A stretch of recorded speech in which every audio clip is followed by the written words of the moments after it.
నానుండి ఇంతకుముందు ఏ రాష్ట్రాల్లో పోడేవారు, ఏ గుజరాత్నో లేకపోతే ఏ కేరళనో లేకపోతే ఏ ఢిల్లీనో చెప్పారు. ఇప్పుడు అలా కాదు, ఆంధ్ర రాష్ట్రంగా చూస్తారు. ఇప్పుడు అందరూ కూడా ఆంధ్ర రాష్ట్రంలో ఏ విధంగా జరుగుతుందో వెళ్ళి పర్యవేక్షించి రమ్మని చెప్పిన అధికారుల్ని, మరి పై రాష్ట్రాల అధికారులని, పై రాష్ట్ర మంత్రులు ఇవాళ వచ్చి ఆంధ్ర రాష్ట్రంగా చూస్తున్నారు.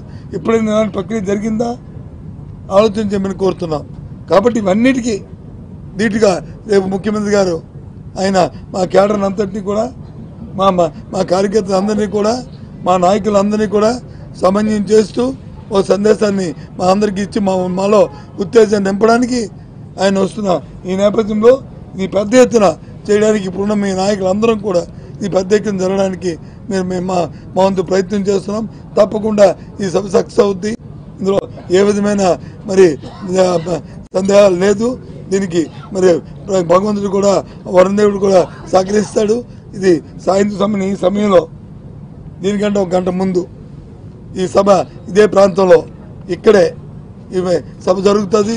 ఒక గంటన్నర ముందు ఈ సభ జరుగుతుంది. కాబట్టి దీన్ని మరి సక్సెస్ చేయాలని ఆ భగవంతుని కూడా కోరుతున్నాను. వాతావరణం కూడా అనుకూలించాలని కోరుతున్నాను.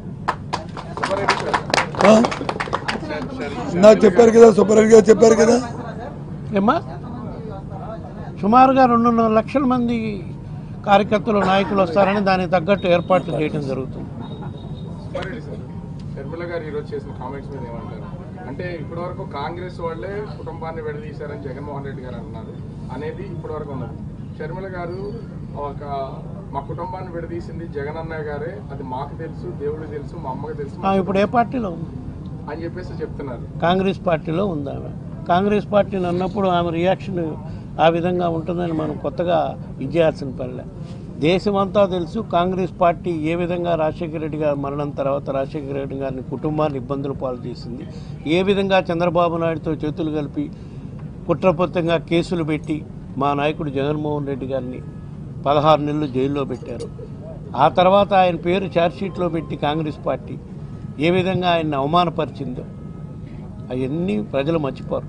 ఆ తర్వాత జరిగిన పరిణామాల్లో అయితే ఘోరం. రాష్ట్ర విభజన, రాష్ట్రాన్ని అడ్డగోలుగా ఈ రోజుకి మనకు రాష్ట్రంలో సరైన రాజధాని లేకుండా ఉన్నాము అంటే, దాని నడి రోడ్డు మీద ఉన్నాము అంటే దానికి కారణం కాంగ్రెస్ పార్టీ. అట్టాటి కాంగ్రెస్ పార్టీలో చేరారా ఇది కుటుంబంలో సమస్యల్ని మీటింగ్లో చెప్పి అవన్నీ దానికి మనమే అన్నే బాధ్యుడు అని అంటే కూడా కరెక్ట్ కాదు. నువ్వు కాంగ్రెస్ పార్టీలో ఉన్నావు. కాంగ్రెస్ పార్టీ ఏ విధంగా విభజించింది, ఇదివరకు ఎప్పుడు ఏ విధంగా విభజించింది, ఇప్పుడు ఏ విధంగా విభజించింది, అవన్నీ కూడా ప్రజలు మర్చిపోరు.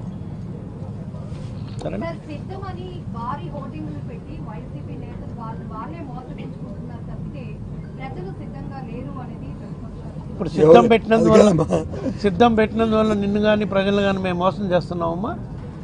ఎవరిని మోసం చేయట్లేదమ్మా. మేము అడుగుతున్నాం, మా పార్టీ తరఫున ఇన్ని మంచి కార్యక్రమాలు చేశాం కాబట్టి మన మీద దుష్ప్రచారం చేస్తున్నారు మీడియా, కొంత పచ్చ మీడియా వాళ్ళు.